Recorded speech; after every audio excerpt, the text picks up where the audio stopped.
guys, it's me, Daniel. Today I'm going to show you what are necessary needs for your guitar. So the first most important thing is you will need a tuner. Mine is just a Fender FT1, and the neck can rotate 360 degrees and it'll keep on going. Then it also bends up and down.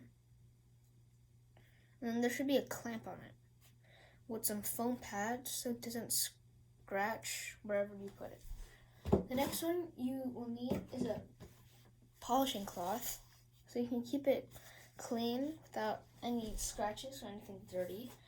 Then what you will also need next is some strings.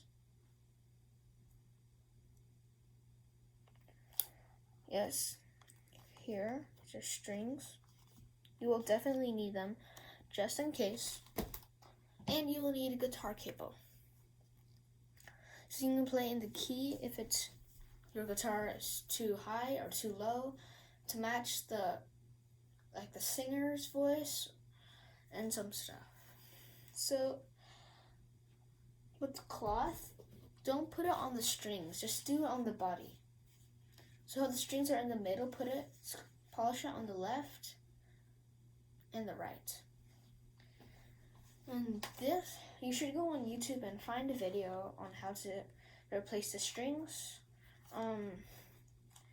So yeah, that's basically all the other things that you need for your guitar. So if you guys like this video, give it a thumbs up and subscribe and ring that bell below. Bye.